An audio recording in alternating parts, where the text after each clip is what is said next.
Assalamualaikum, salam sejahtera untuk semua. Kisah kali ini menceritakan sakit hati mantan suami yang diceraikan oleh istrinya.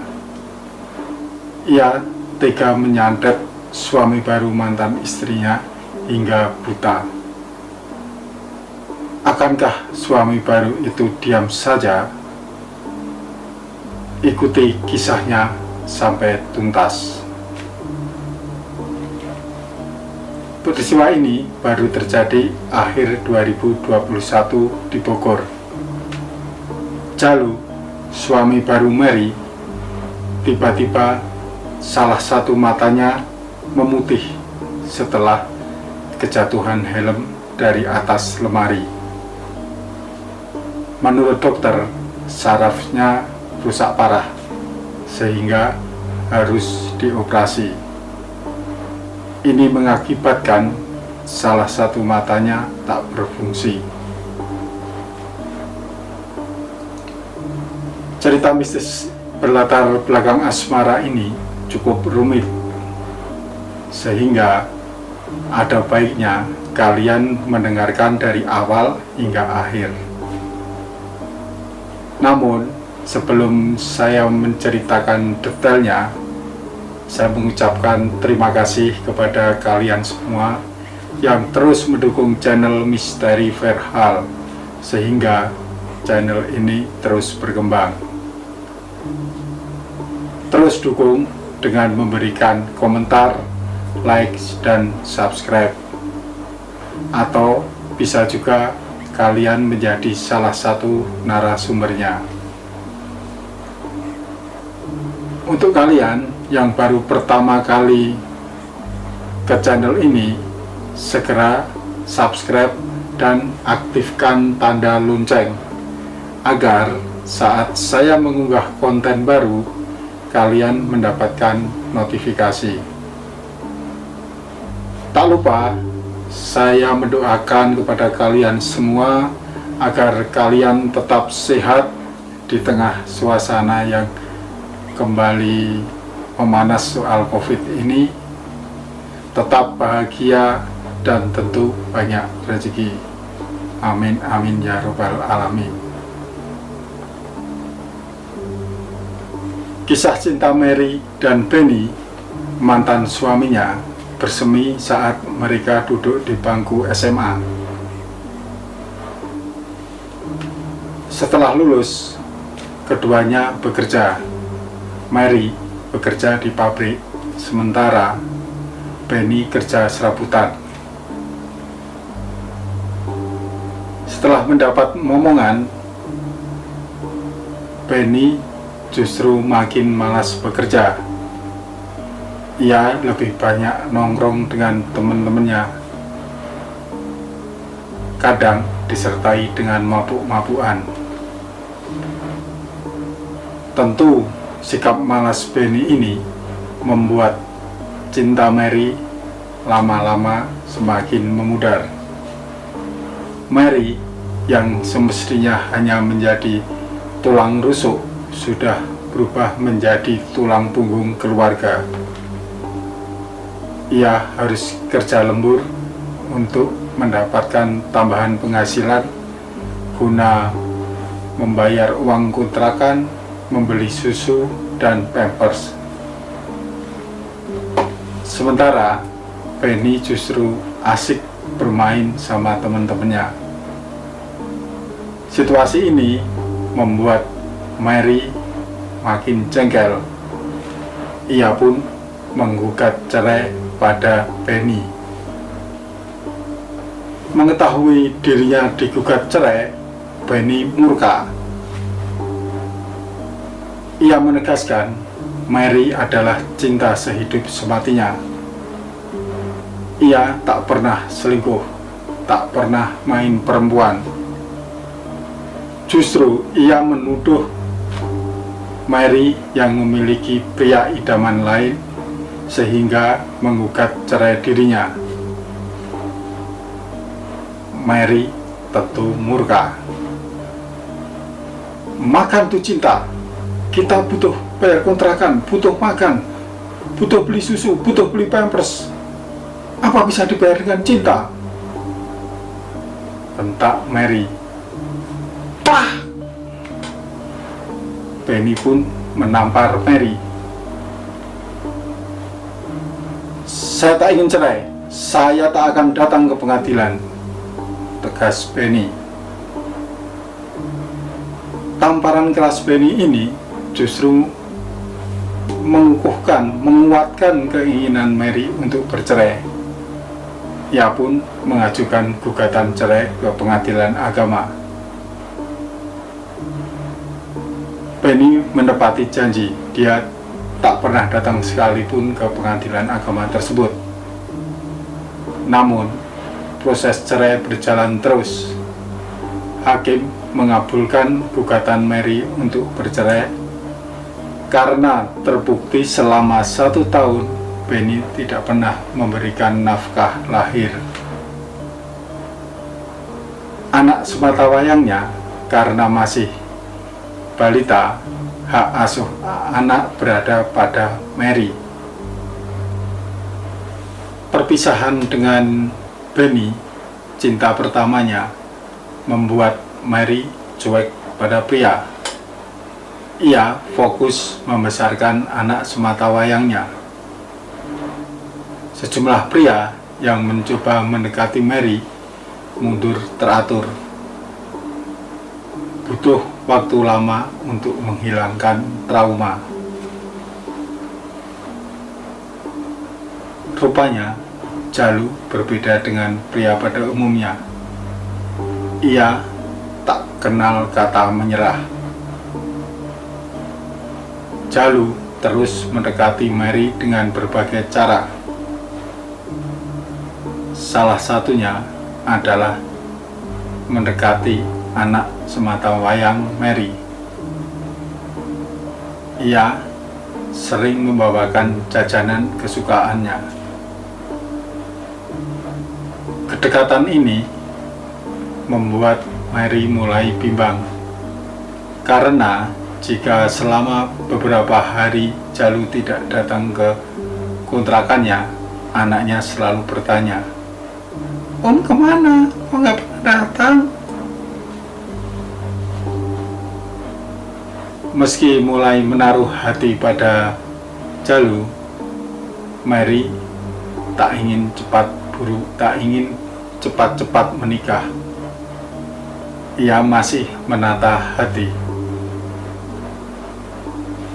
Sudah setahun, Mary menjalin asmara dengan Jalu. Tapi, ia selalu menolak jika pembicaraan mengarah ke pernikahan. Ia masih butuh waktu untuk membuktikan bahwa Jalu berbeda dengan Benny. Jalu harus bisa membuktikan jika ia bekerja keras. Ia mencintai Mary sekaligus anaknya. Jadi, ini yang menjadi kendala hubungan mereka. Mary butuh waktu yang lebih banyak.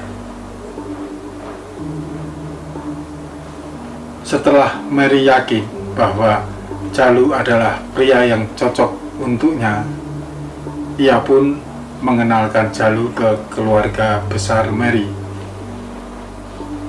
Mary tinggal di Banten, di daerah pegunungan.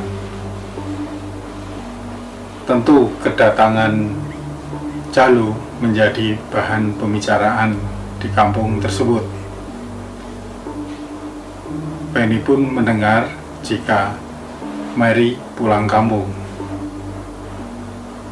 Ia mendatangi rumah Mary. Alasan, ia kangen kepada anaknya. Ia sempat ngobrol dengan Mary dan juga Jalu. Saat Penny dan Jalu mengobrol berdua, ia mengatakan jika dirinya tak rela Mary jatuh ke pria lain. Ia akan mengganggu agar pernikahan Mary dan Jalu tak terlaksana. Tak lama Mary tinggal di kampung halaman. Ia segera pulang ke Bogor bersama Jalu dan anaknya.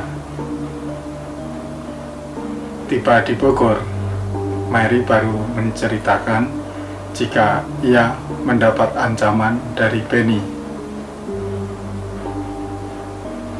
Jalu bukannya surut, ia justru semakin yakin bahwa Mary adalah wanita yang cocok untuknya. Kita pasrahkan aja kepada Tuhan, kata Jalu. Baginya, Jalu bukan ancaman karena ia tinggal di pegunungan, sementara dia dan Mary tinggal di Bogor. Untuk mengganggu tak semudah yang dibayangkan oleh Penny.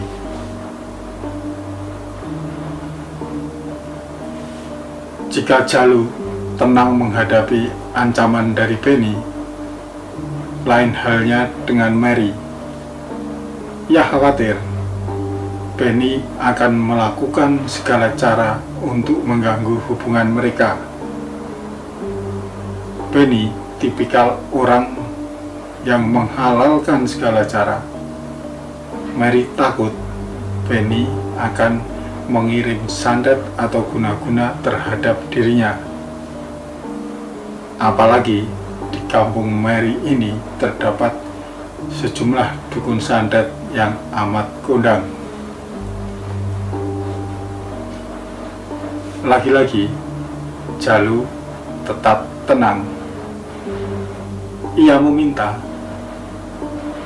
Mary dan juga dirinya terus mendekatkan diri kepada Tuhan, terus melakukan sholat dan ngaji agar terhindar dari mara bahaya. Ancaman itu tetap tak menyurutkan Jalu. Ia pun menyiapkan resepsi sederhana untuk mengesahkan hubungan Mary dan Jalu. Tak lama setelah menikah, dokter menyatakan Mary hamil. Kabar menggembirakan bagi keduanya. Jalu makin giat bekerja. Ia lembur untuk mendapatkan tambahan penghasilan. Tapi di saat-saat bahagia inilah teror dari Penny dimulai. Entah dari mana Penny bisa mendapatkan nomor telepon Mary. Ia mengancam akan membuat lumpuh dan buta suaminya. Ini membuat Mary murung selama beberapa hari.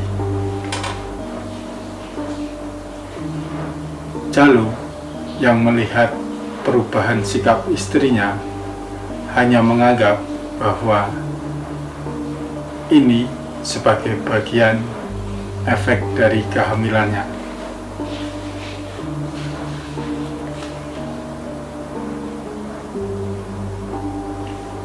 Tiba-tiba Mary berujar,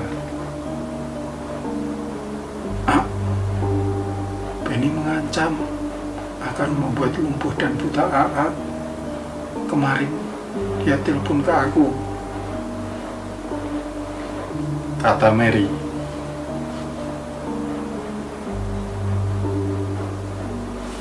Jalu cuek aja. Gak usah kita bikin hal seperti itu, katanya. Ia menekankan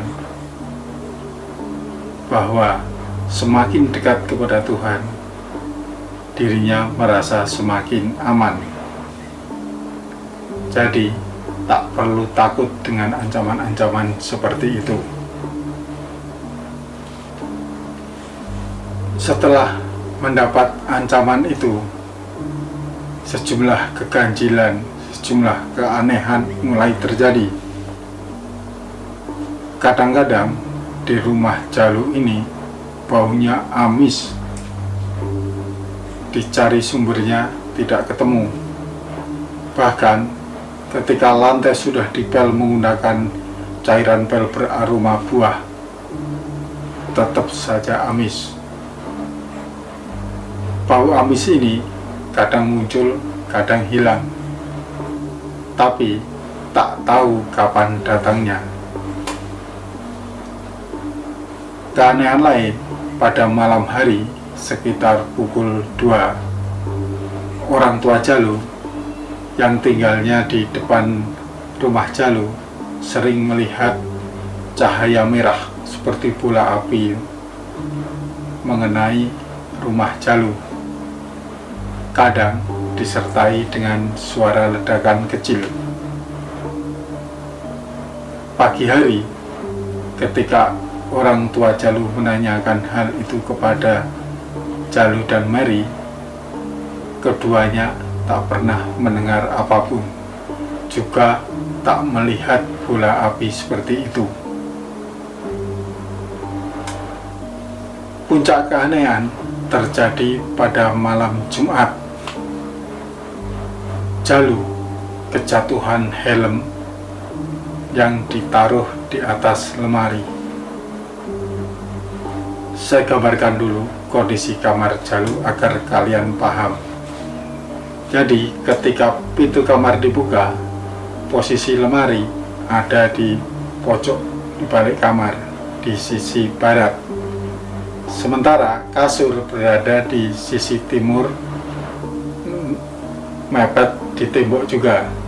Kasur ini tidak ada tempat tidurnya, dia langsung ke lantai. Ada jarak sekitar 1 meter antara tempat tidur, maksud saya antara kasur dengan lemari. Nah, helmnya berada di atas lemari ini. Helm ini helm baru, karena belum dipakai, disimpan di lemari agar tidak dipinjam tetangga.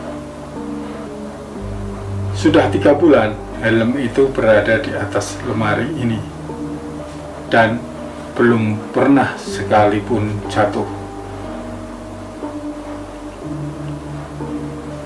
Pada malam naas itu, Jalu yang biasa tidur di kasur mepet ke tembok bertukar posisi dengan Mary. Malam itu Mary yang berada di dekat tembok, sementara Jalu berada di sini. Lemari masih tetap di sisi sini dan helm berada di atasnya. Tiba-tiba helm ini entah kenapa melayang dan jatuh mengenai pelipis Jalu. Ingat, tidak ada gempa atau angin kencang saat itu. Saat kejatuhan, pelipis Jalu hanya memar sedikit memerah. Tidak ada keanehan apapun yang dirasakan Jalu, sehingga pagi harinya ia tetap bekerja seperti biasa. Hari ketiga setelah insiden kejatuhan helm, tiba-tiba mata kiri Jalu memutih semua. Bola mata yang hitam tertutup selaput putih. Memang helm jatuh di pelipis kiri Jalu. Karena mata kiri itu tak berfungsi, Jalu pun panik. Ia berobat ke puskesmas terdekat. Dokter langsung memberi rujukan untuk ke rumah sakit daerah yang memiliki perlengkapan lebih canggih. Hari berikutnya, Jalu berobat ke rumah sakit itu. Lagi-lagi, rumah sakit daerah menyerah. Ia memberi rujukan ke rumah sakit pusat bertipe A yang memiliki peralatan lebih canggih. Di rumah sakit pusat ini, Benny menjalani scan di bagian kepala. Dari hasil scan, dokter memastikan jika sejumlah saraf mata kiri Benny rusak parah, tidak bisa diperbaiki. Dokter heran karena kerusakan parah saraf ini biasanya disebabkan oleh benturan benda keras. Tapi dari hasil scan itu tidak ada benturan benda keras yang terlihat. Apapun penyebabnya, dokter memutuskan untuk melakukan operasi.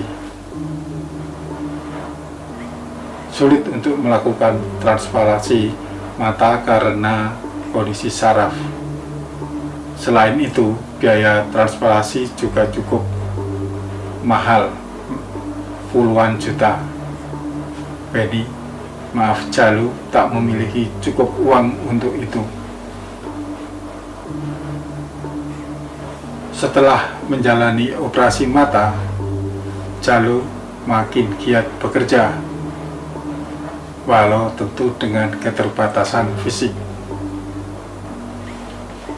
Ia juga rajin sholat dan mengaji untuk membentengi diri dari kekuatan gaib yang ingin mencelakakan diri dan keluarganya.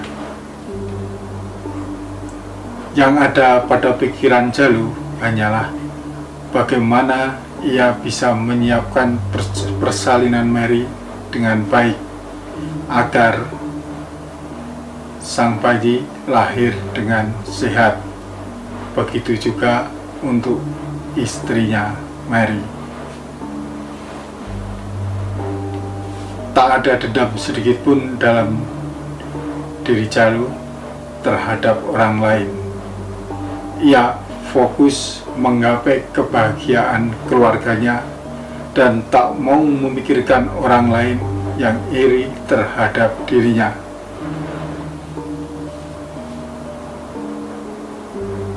Demikianlah nasib apes yang menimpa Jalu. Untuk kalian yang memiliki cerita mistis dan ingin menjadi narasumber, silahkan menghubungi saya melalui email misteri.verhal@gmail.com. Sampai jumpa pada cerita lain yang lebih menyeramkan. Wassalamualaikum warahmatullahi wabarakatuh.